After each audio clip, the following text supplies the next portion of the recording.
ভারতীয় স্বাধীনতা সংগ্রামের অন্যতম বিপ্লবী বাঘা যতীন বা যতীন্দ্রনাথ মুখোপাধ্যায়, তার মৃত্যু হয়েছিল 1915 সালে উড়িষ্যায় বুড়ি ঝালেম নদীর তীরে।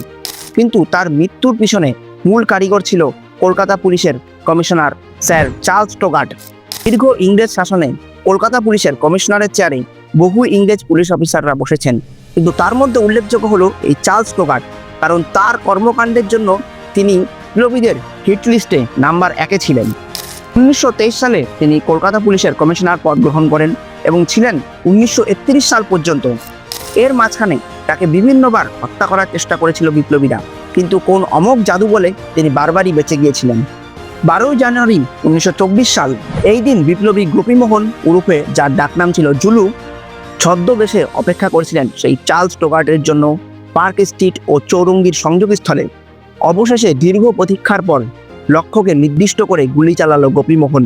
প্রথম গুলিটি লক্ষ্যভ্রষ্ট হলেও দ্বিতীয় গুলিটি লাগলো।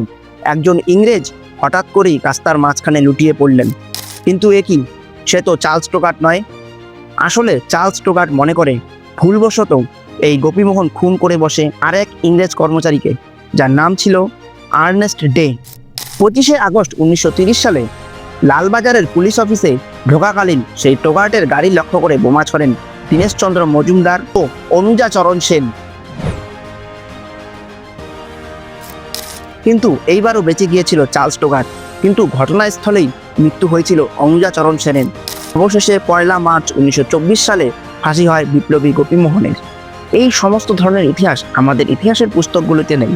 তার উদ্দেশ্য হলো একটিই ছিল, যে হয়তো ভারতবর্ষের স্বাধীনতা সংগ্রামকে বর্তমান জেনারেশনের কাছে এমনভাবে তুলে ধরা, যাতে মনে হয় কোনো একটি পার্টি বা কিছু কিছু বড় নেতার জন্যই ভারতবর্ষের স্বাধীনতা এসেছে। এই ধরনের আরো ভিডিও পেতে হলে অবশ্যই চ্যানেলটিকে সাবস্ক্রাইব করবেন। নমস্কার।